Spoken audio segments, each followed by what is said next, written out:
Segala pujian, hormat, kemuliaan hanya bagi Engkau Tuhan Yesus. Kami tahu janji Tuhan itu lebih dari segala-galanya, dan tidak ada janji yang seperti janji-Mu Bapa. Dan kami tahu hidup kami berbahagia ketika kami ada di dalam Tuhan dan hidup dalam janji-janji firman Tuhan.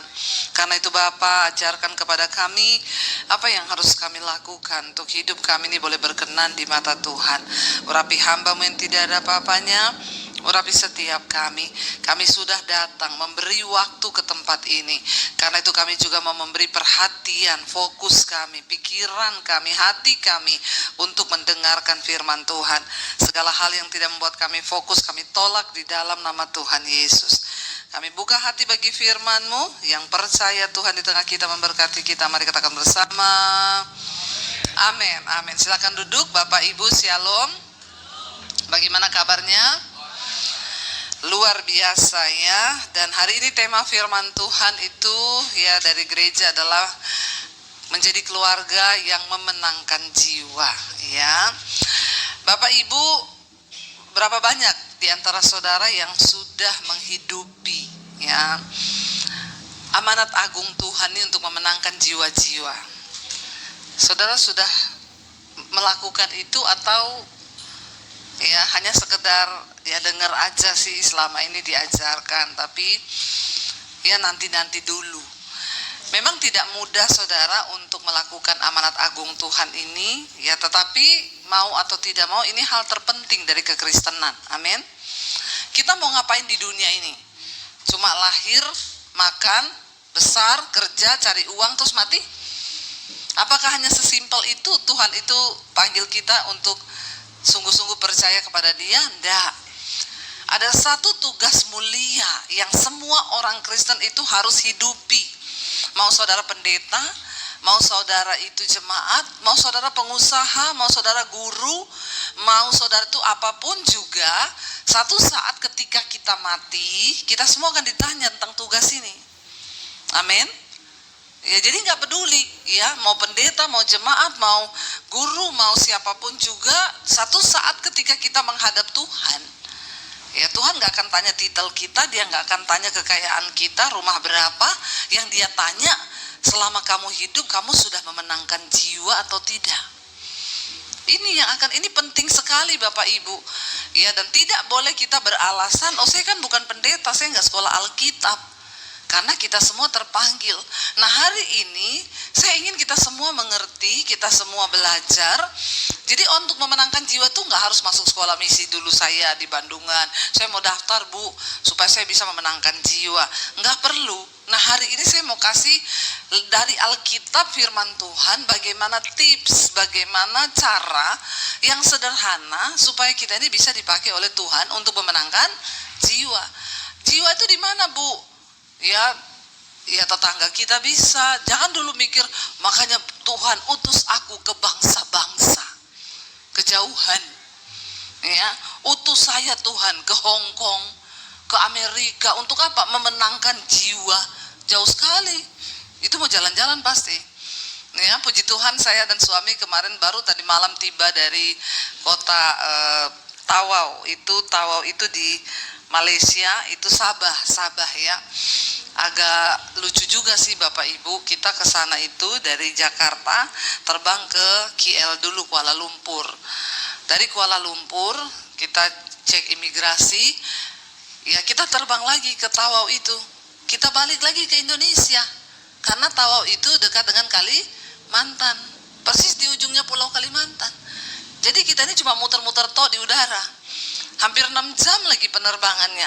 Ya, jadi dari sini ke Malaysia itu 2 jam lebih. Nanti dari Malaysia itu ke Tawau itu 3 jam lebih. Jadi ya saya bilang kenapa harus begini ya? Kenapa nggak dari Kalimantan, dari Tawau itu nyeberang laut pakai speed itu hanya beberapa jam? Ya, tapi memang nggak ada penerbangan dan kita harus lapor imigrasinya memang ke Malaysia dulu. Ya, tapi ya, ya memang namanya pelayanan begitu ya. Saya pikir-pikir ini kalau ke Australia udah nyampe kita ya. Tapi ya sudahlah, muter-muter begitu. Jadi dari Jakarta Indonesia terbang ke sana, dari sana balik lagi tapi ke Kalimantan. Pulangnya begitu lagi, saudara. Ya, tapi ya sudahlah. Nah, saudara, ya saya bersyukur ya kemarin kita diundang ke sana. Saya juga melihat luar biasa ya pelayanan di sana, karena di sana itu banyak orang Indonesia juga. Orang Indonesia bahkan kalau mau beli apa-apa lebih dekat tuh ke sana daripada ke kota. Dari Kalimantan tuh pada nyebrang ke sana. Yang mengharukan tuh saya waktu pulang kemarin, waktu di Bandara Tawau itu tiba-tiba ada bapak dan ibu tua, bapak ibu, mereka tuh datang sama saya dan mereka tuh asli orang sana, orang Melayu. Ya, dia datang, bapak itu datang, dia bilang, maaf, ibu pendeta yang di YouTube itu kan Ibu Debbie. Terus saya bilang, oh iya Pak, kok Bapak tahu? Bapak orang mana? Kami asli di sini Melayu. Kok Bapak tahu saya? Iya, saya dan istri tiap hari dengerin khotbah Ibu. Ya, saya tuh terharu loh Bapak Ibu ya. Ternyata ya, dan dia ceritalah dia banyak diberkati lewat khotbah-khotbah. Hidup mereka diubahkan. Ya, saya bersyukur. Tapi kan tidak semua orang itu terpanggil harus seperti saya jadi YouTuber atau apalah untuk memberitakan Injil. Sebenarnya Tuhan sudah memberi satu teladan buat kita. Nah, hari ini ayat dari gereja itu Yesaya pasal yang ke-6. Coba kita lihat Bapak Ibu, satu contoh bagaimana Yesaya itu dipakai oleh Tuhan untuk menyelamatkan bukan hanya keluarganya tetapi satu bangsa. Kita nggak perlu satu bangsa lah ya. Kita mulai dari yang kecil aja, nggak usah muluk-muluk. Keluarga kita, anak-anak kita, saudara ipar kita, mertua kita. Ini perlu dan ini serius sekali. Satu kali saudara di sana dikatakan Yesaya mendapat panggilan Allah. Kita lihat dulu dari Yesaya pasal yang ke-6 ayat yang pertama. Kita baca secara bergantian, ya cuma sampai ayat yang ke-8. Saya baca ayat 1. Dalam tahun matinya Raja Uzia, aku melihat Tuhan duduk di atas tahta yang tinggi dan menjulang, dan ujung-ujung jubahnya itu memenuhi bait suci. 2. Berdiri di sebelah atasnya masing-masing mempunyai 6 sayap. 2 sayap dipakai untuk menutupi muka mereka, 2 sayap dipakai untuk menutupi kaki dan mereka, dan 2 sayap dipakai untuk melayang-layang. Bapak Ibu, ini penglihatan luar biasa sekali enggak? Luar biasa. Yesaya mendapat penglihatan dari Tuhan ketika Tuhan mau panggil hidupnya untuk menjadi alat memenangkan jiwa. Dan mereka berseru, malaikat-malaikat ini berseru kepada yang lain, katanya, kudus, kudus, kuduslah Tuhan semesta alam, seluruh bumi penuh kemuliaannya. Di Alkitab selalu setiap kali ada pemandangan di tahta Allah, di dalam kitab Wahyu, di dalam kitab nabi-nabi, semua tentang penglihatan sorga, nyanyian di sana yang terdengar cuma satu, yaitu kudus, kudus, kuduslah Tuhan. Ya, jadi Tuhan itu Tuhan yang kudus. Makanya Alkitab bilang kuduslah kamu sebab aku kudus. Karena tanpa kekudusan kita tidak akan melihat Tuhan. Baca ayat yang saya baca, maka bergoyanglah alas ambang pintu disebabkan suara orang yang berseru itu. Ya, dan rumah itu pun penuhlah dengan asap. Ini dalam penglihatan Yesaya. Baca bersama lalu. Kataku, celakalah aku binasa, sebab aku ini seorang yang najis bibir, dan aku tinggal di tengah-tengah bangsa yang najis bibir. Namun mataku telah melihat Sang Raja, yakni Tuhan semesta alam. Ya, ketika Yesaya mendapat sebuah penglihatan tentang perjumpaan pribadinya dengan Tuhan, orang itu kalau ketemu Tuhan, nomor 1 saudara yang terjadi dalam hidupnya yaitu pertobatan. Itu dulu. Itu pun yang saya alami ketika saya dijamah oleh Roh Kudus pertama kali bertobat. Saya merasa saya banyak sekali dosa. Ya, saya tahu saya ini berdosa, dan baru pertama kali saya merasa orang yang paling kotor.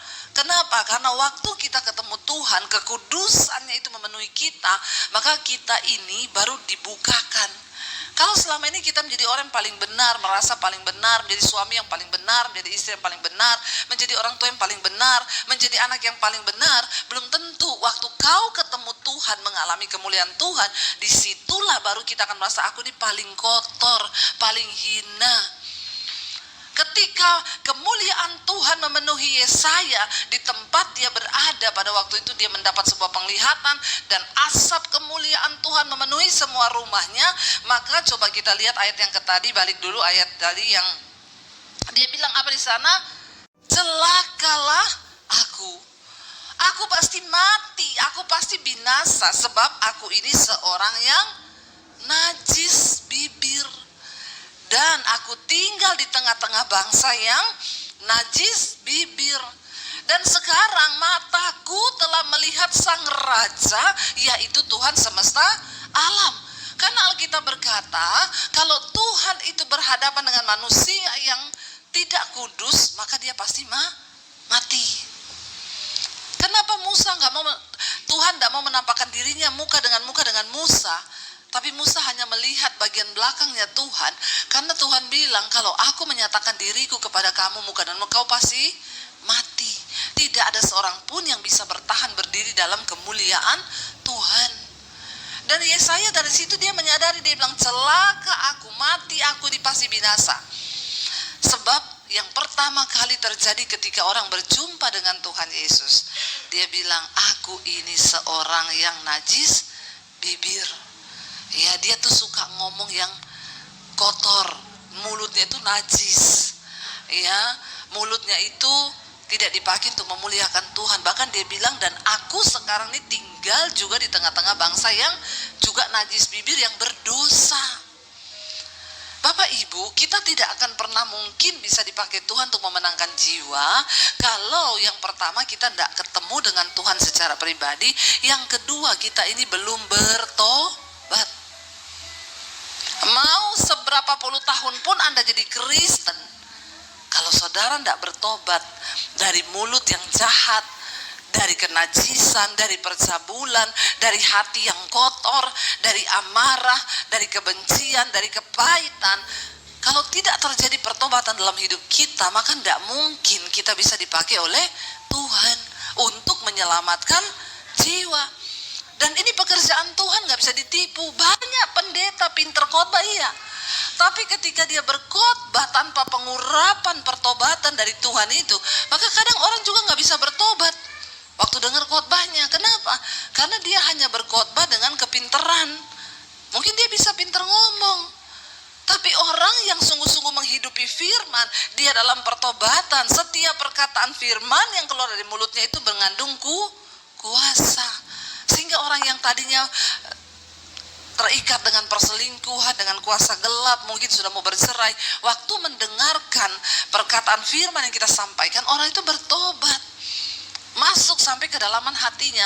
Suami-suami, kalau engkau menjadi suami yang bertobat, hidup sungguh-sungguh menghormati Tuhan, maka setiap perkataan yang keluar dari mulutmu, perkataan firman bagi anak-anakmu, ya, mereka itu akan mendengar dan itu akan mengubahkan hidup mereka. Bapak-bapak kan gak perlu khotbah tuh sama anak-anak, anak-anak buka Yesaya pasal yang ke ini kan, bukan begitu kan. Tapi ketika engkau duduk makan, engkau lagi ngobrol dengan anak-anakmu, bapak-bapak kasih tahu, nak, hormati Tuhan ya. Saya kemarin pulang, saya ketemu dengan anak saya, dia lagi kerjain tugas di ruang tamu, lagi pegang laptop, saya duduk di sampingnya dia. Saya sampaikan, saya bilang, Dek, Mami itu cuma satu kerinduannya Mami yang paling dalam sampai hari ini, supaya anak-anaknya Mami itu hidup menghormati Tuhan. Kenapa, Dek? Karena kalau kamu menghormati Tuhan, masa depanmu terjamin, jodohmu yang terbaik, hidupmu itu disertai dan diberkati Tuhan. Saya bilang sama anak saya, lihat Mami ini loh, Mami ini contoh kan. Dia sambil ngerjain tugas sambil ngangguk-ngangguk, mam. Kita kan nggak usah ngomong, baca di dalam 1 Korintus pasal yang ke-5. Kalau kita mengucapkan itu dengan sikap hati dan sikap hidup kita ini bertobat, ya, mau siapapun kita, saudara, Maka itu tidak menjadi jaminan kita pendeta, kita khotbah, nggak jadi jaminan.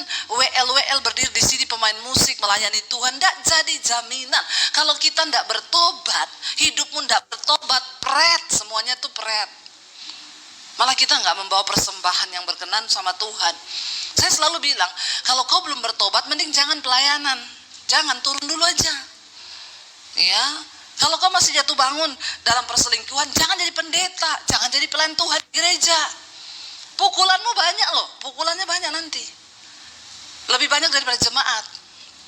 Kenapa? Karena kau sudah berani berdiri di mimbar. Ya, saya tahu ada pendeta bolak-balik jatuh selingkuh, tapi masih tetap jadi gembala.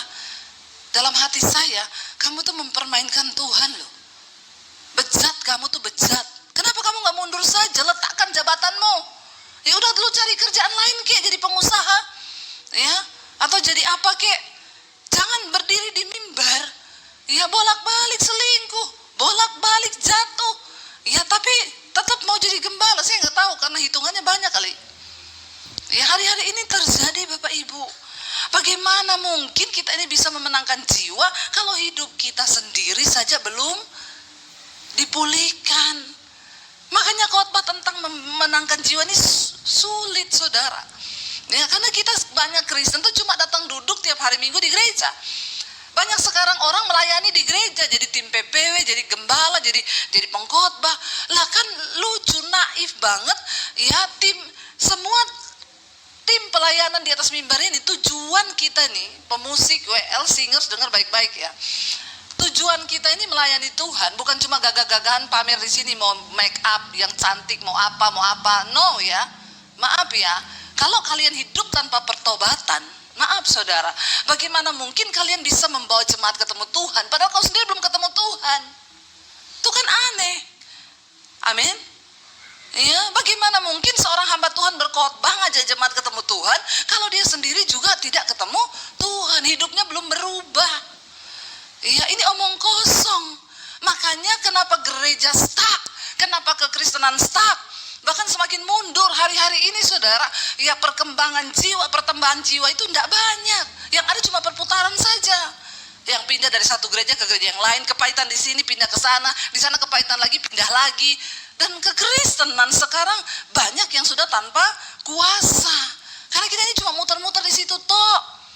Kita nggak ngerti esensi dari menjadi kekristenan yang benar. Berapa banyak orang hari ini duduk di gereja, suami istri hidupnya nggak pernah berubah, pulang ya tetap jadi suami yang seperti itu, yang tiap hari di rumah marah, yang tiap hari di rumah maki istri juga nggak pernah berubah. Setiap hari dia ke gereja, pulang itu juga ya cuma begitu aja. Kalau ngutuki anak mulutnya itu nggak kira-kira. Kekristenan macam apa yang sedang dihasilkan hari-hari ini? Ya, kita nggak mungkin bisa memenangkan jiwa. Ayo, Tuhan itu mencari orang yang dia mau pakai di hari-hari terakhir ini untuk menjadi alat sarana untuk menangkan jiwa. Nah, ketika Yesaya berjumpa Tuhan, dia bilang tuh, celaka aku, mati aku, binasa aku, karena aku ini seorang yang najis bibir. Aku tinggal di tengah bangsa yang najis bibir. Waktu kau ketemu dengan Tuhan, kau menyadari dosamu tuh apa? Ya, saya cuma bilang dia najis bibir. Lah kalau kita ini dosanya apa? Saudara, kita yang tahu sendiri. Ya, ayo kita yang sungguh-sungguh minta sama Tuhan. Ya, khotbah ini memang harus keras ya Bapak Ibu, karena nggak mungkin kita bisa menangkan jiwa kalau kita sendiri belum menang. Kan sia-sia saya ngomong ngalor ngidul. Oh, tips pertama adalah gini. Ya, sekarang itu gereja kebanyakan gitu. Untuk memenangkan jiwa, kumpul-kumpul, makan-makan, pret. Iya, kau pikir segampang itu tuh orang dunia mah. Kumpul-kumpul aja, kita sel grup, ayo sambil makan-makan, sambil ngobrol-ngobrol. Kuasa macam apa yang ada? Ya, kalau itu cuma kau tarik orang masuk ke gereja aja. Ya, tapi bukan memenangkan dia. Yuk kita mulai dari keluarga kita, yuk. Dari keluarga kita aja dulu, anakmu, ya, suamimu, istrimu, keluarga besarmu, bawa mereka kepada Kristus. Lewat apa? Lewat perubahan hidup kita yang menjadi kesaksian yang hidup. Agar orang melihat bahwa wah, dia itu berubah loh. Ya, hidupnya itu berubah. Keluarganya itu melihat wah, dia berubah loh. Ya, dan ketika mereka melihat, saudara, itu merupakan satu daya tarik. Ya, ketika Rasul Paulus dulu dia berkata, aku ini seorang pendosa. Ya, aku ini seorang yang ganas, seorang pembunuh, seorang penganiaya, kata Rasul Paulus. Ya, lalu aku dijamah Tuhan, aku bertobat, aku berubah. Ya, supaya apa Rasul Paulus bilang? Supaya aku ini ketika berubah, hidupku ini menjadi contoh, menjadi teladan bagi mereka yang kemudian akan percaya kepada Kristus. Ayo kita sama-sama mengalami perubahan itu. Ketika itu Yesaya bilang, celaka aku ini. Lalu kita lihat ayat yang ke-6, ya, tetapi apa? Seorang daripada malaikat itu, serafim itu terbang mendapatkan Yesaya, mendapatkan aku. Di tangannya ada bara api, Bapak Ibu, yang diambilnya dari sepit dari atas mezbah. Di situ ada mezbah, ada api yang terus menyala di pelataran Tuhan. Jadi malaikat itu terbang ke arah Yesaya. Waktu Yesaya bilang, aku ini najis bibir, berdosa, dia itu terbang, serafim itu kepada Yesaya dengan membawa bara api di tangannya. Lalu dia bilang apa? Ayat yang berikutnya, ayat yang ke-7 dikatakan, ia menyentuhkannya kepada mulutku. Bara api itu dikenain di mulutnya Yesaya serta berkata, lihat, ia telah menyentuh bibirmu, maka kesalahanmu telah dihapus dan dosamu, coba ayatnya ya, dan dosamu telah diampuni. Sampai di situ dulu. Jadi kalau kita mau dipakai Tuhan, pertama syaratnya bertobat, yang kedua kita harus disucikan oleh Tuhan. Api itu tadi berbicara, bara api itu berbicara tentang api pemurnian yang menyucikan. Dan dia berkata kepada Yesaya, nggak usah takut, karena kenapa dia disucikan, saudara? Kalau Yesaya itu cuma diam toh aja, saya percaya mungkin ya malaikat itu tidak menyucikan dia. Tapi karena ada satu tindakan pertobatan yang Yesaya bilang, aduh celaka aku ini najis bibir. Itu adalah sebuah pengakuan dari mulut. Tuhan itu tahu enggak kita berdosa? Tahu. Tapi Tuhan gak bisa mengampuni kita kalau itu gak terucap dari mulut. Alkitab berkata, Yesus itu datang sebagai tabib. Karena bukan orang sehat yang butuh dokter, tapi orang sakit. Nah, bagaimana orang sakit bisa disembuhkan kalau dia merasa sakit? Banyak orang sakit tapi tidak merasa sakit. Nah, ini bahaya nih. Orang Kristen banyak GR sekarang. Sakit tapi tidak merasa sakit. Padahal badannya ini sudah demam tinggi. Orang tuh bilang, kamu sakit ya, mukamu pucat, terus badanmu enggak, sehat kok aku. Nah, yang kayak begini, model-model begini bisa mati mendadak. Karena nggak sadar dia itu sakit. Bagaimana orang bisa diobati dokter supaya sembuh? Ya kau rasa, aku ini kayaknya sakit, badanku kok panas ya, aku kok sering pusing. Lalu dia bertindak pergi ke dokter. Lalu dokter akan tanya, kamu sakit apa? Ya, agak gila juga kalau kita datang ke dokter bilang sakit. Keluhannya apa? Ya enggak tahu ya dok, ya enggak ada keluhan. Itu juga gila ya, dokter nggak bisa obati. Ya kalau kita itu mengeluh, saya demam. Oh, kalau demam itu pertanda ada peradangan di dalam badan, ada yang infeksi. Nah, sekarang kita cari infeksi ini di mana? Kan begitu. Baru dilanjutkan periksa darah, diambillah tindakan pengobatan. Tapi harus sadar dulu, harus tahu dulu bahwa kita ini sakit. Ya bahaya itu kalau sudah pelayanan tapi tidak pernah merasa sakit. Nah, itu bahaya. Ya. Ayo, kita ini merasa sakit, kita perlu firman, kita perlu Tuhan dalam hidup kita. Ketika kita merasa bahwa kita ini berdosa, Yesaya bilang, aku ini najis bibir. Langsung serafim itu ngambil bara dari tempat mezbah yang terbakar di hadapan Tuhan. Lalu dikenakan itu di mulutnya dan dikatakan, lihat, ini telah menyentuh bibirmu, maka kesalahanmu akan dihapus dan dosamu akan diampuni. Setelah diampuni, Bapak Ibu, syarat untuk kita ini bisa menjadi penuai memenangkan jiwa-jiwa. Ayo datang sama Tuhan, akui dosamu dan Tuhan akan mengampuni kita. Setelah itu dikatakan baru di sana apa? Ia menyentuhkannya kepada mulutku serta berkata, lihat, ini telah menyentuh bibirmu, maka kesalahanmu telah dihapus dan dosamu telah diampuni. Ayat 8. Lalu aku mendengar suara Tuhan berkata, siapakah yang akan kuutus dan siapakah yang mau pergi untuk aku? Maka sahutku, ini aku, utuslah aku.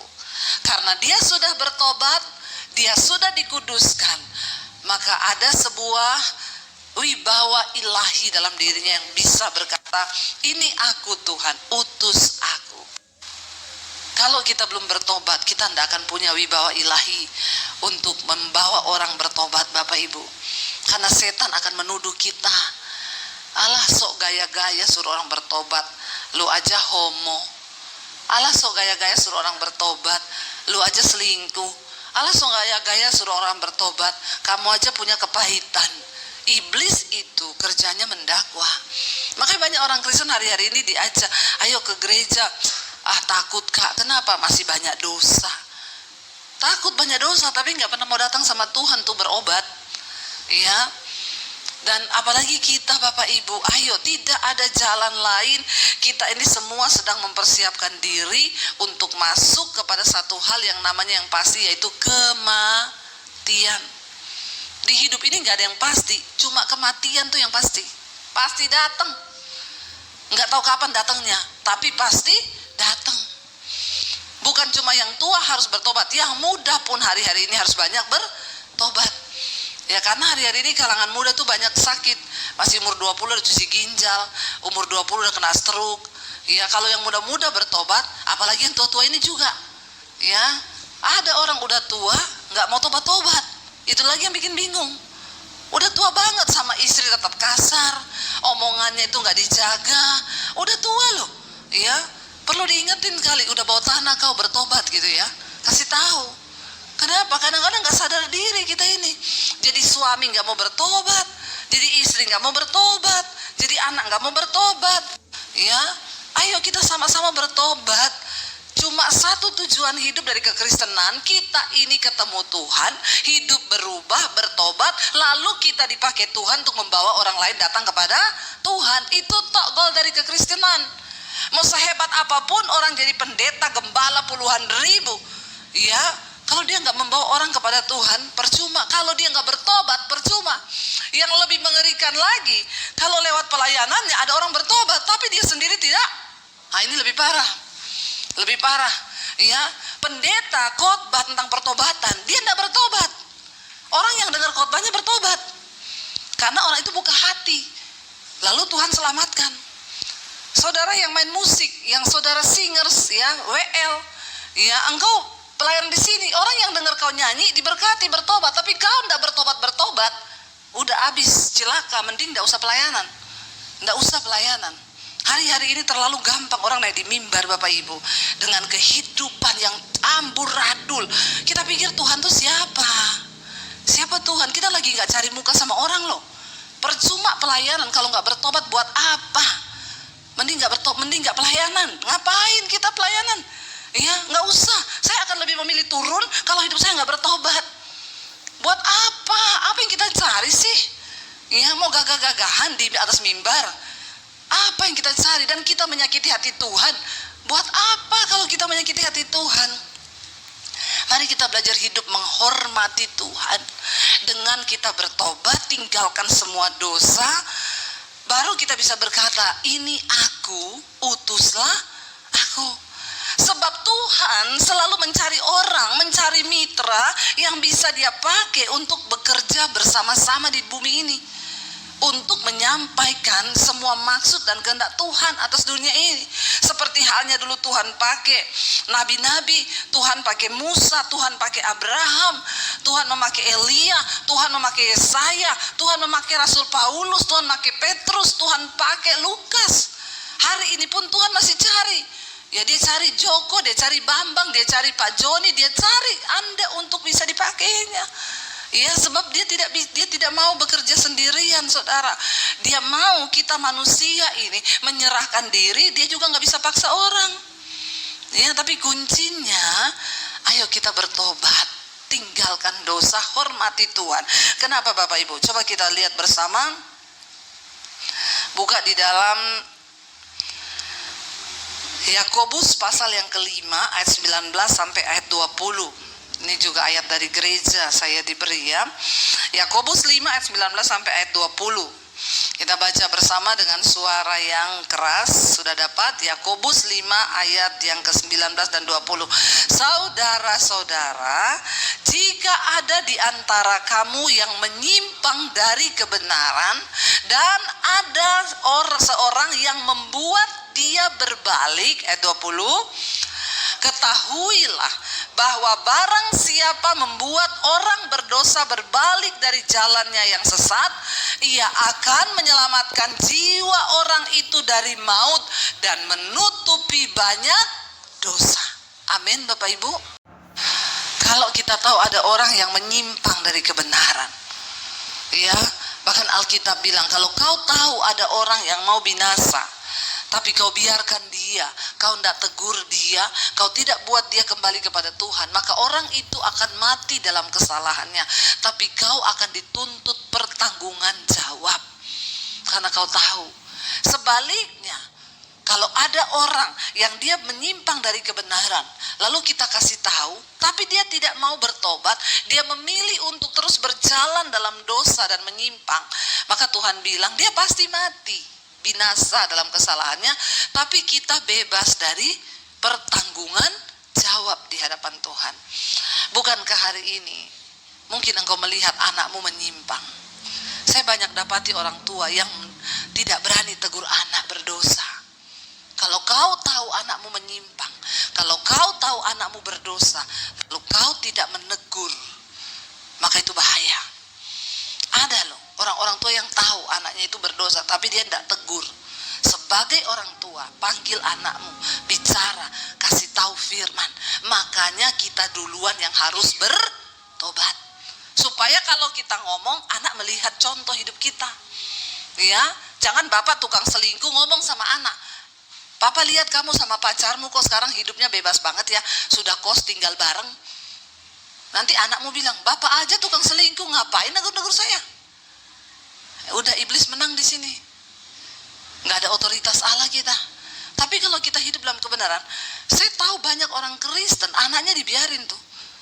Kuliah, sekolah di luar negeri, tidur bareng sama pacarnya. Ngekos bareng satu kamar. Tapi dia enggak tegur. Hati-hati loh Bapak Ibu. Anakmu mati, binasa dalam dosanya, dan kau akan dimintai pertanggungan jawab. Jangan takut tegur anak. Makanya kau harus punya wibawa ilahi. Apa itu wibawa ilahi? Wibawa ilahi kita dapatkan waktu kita hidup dalam pertobatan. Kalau kita nggak bertobat, kita nggak dapat wibawa ilahi itu. Kita ngomong, anak akan menyepelekan, alah, karena kita nggak punya wibawa ilahi. Tapi kalau kita punya wibawa ilahi, kita nggak usah ngomong. Ya, anak itu respect, dia tahu nilai-nilai apa yang sudah kita tanamkan kepada mereka dari kecil. Ayo Bapak Ibu, kalau orang berdosa itu menyimpang ya, kalau ada seseorang menyimpang dari kebenaran dan ada orang yang membuat dia berbalik, ketahuilah bahwa kau sudah menyelamatkan satu jiwa dari maut. Karena Alkitab berkata, satu jiwa itu berharga di mata Tuhan. Bayangkan loh, kau bawa satu jiwa, Alkitab bilang seisi sorga bersorak. Ya, satu jiwa toh itu. Kau bawa anakmu kepada Tuhan, satu jiwa bertobat. Saya mendengar banyak kesaksian di mesbah doa. Bu, tadinya saya duluan yang bertobat. Saya dengar khotbah ibu di YouTube. Akhirnya saya mesbah doa tiap malam, saya ikuti khotbah ibu. Lama-lama saya berubah. Suami saya lihat saya berubah, Bu. Kenapa istri saya berubah ya? Kalau tadinya itu nyolot, belum diomongi sudah nyolot, dia lihat saya berubah, Bu. Saya jadi banyak diem, saya mulai melayani suami, lalu suami tertarik. Sekarang suami juga ikut mesbah doa, dan suami juga ikut berubah.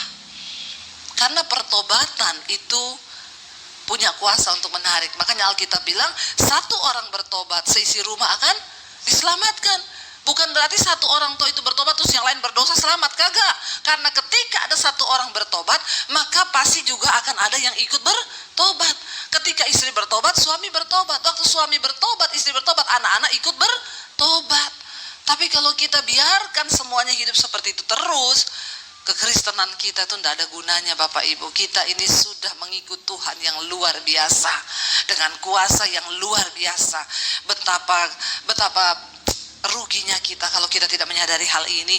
Waktu hidup kita tidak lama, masa-masa waktu ini kita ada di dunia juga tidak lama. Kita tahu kita sedang ada di hari-hari yang terakhir, hari-hari ini. Ayo kita sama-sama mau mengejar perkenanan Tuhan, amin. Kita sama-sama mau menyerahkan hidup kita ini sebagai persembahan yang benar di hadapan Tuhan. Kita mau sama-sama untuk dipakai Tuhan, menjadi alat Tuhan. Mari kita katakan bersama pujian, Bapa, aku persembahkan tubuhku sebagai persembahan yang hidup. Biar Engkau pakai hidup kami Tuhan untuk menjadi sarana alat Tuhan memenangkan banyak jiwa. Bangkit berdiri bersama Bapak Ibu. Terima kasih Tuhan Yesus. Bapa, ku persembahkan tubuhku sebagai persembahan yang hidup, kudus, dan yang berkenan padamu, sebagai ibadah yang sejati. Ibadah yang sejati. Sekali lagi katakan, Bapa, kami persembahkan tubuh kami. Persembahkan tubuhku sebagai persembahan yang hidup, kudus, dan yang berkenan padamu, sebagai ibadah yang sejati. Katakan, ku sembah Kau Tuhan.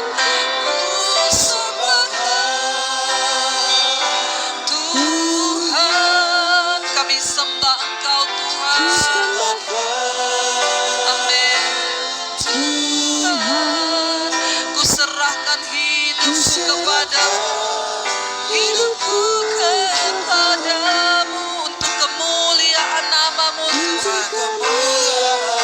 Yes, namamu sembah Kau, ku sembah Kau Tuhan,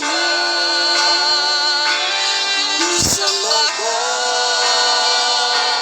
Tuhan, ku serahkan hidupku kepadamu untuk kemuliaan namamu. Biar musik saja, mari tutup mata dalam hadirat Tuhan. Persembahan yang terbaik bagi Tuhan adalah persembahan hidup dalam pertobatan.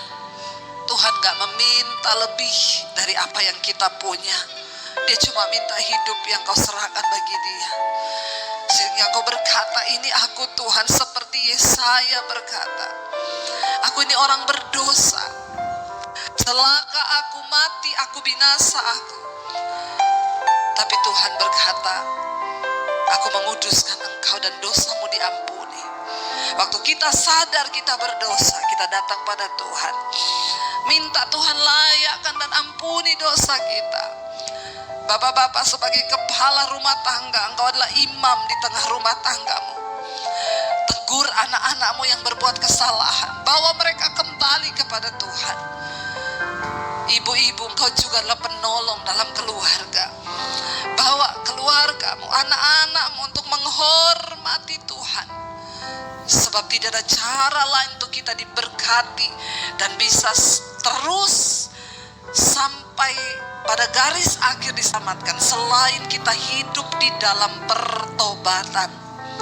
Buang segala dosa yang tidak berkenan kepada Tuhan, buang segala hal-hal yang tidak berkenan pada Tuhan. Terimalah berkat dari Allah Bapa, cinta kasih dari Tuhan Yesus Kristus, penyertaan Allah Roh Kudus yang akan memenuhi hati dan hidupmu mulai hari ini, bahkan sampai kali yang kedua Tuhan Yesus datang menjemput kita. Namamu tercatat di dalam kitab kehidupan. Di dalam nama Tuhan Yesus yang percaya diberkati Tuhan, katakan bersama, amin, amin, amin.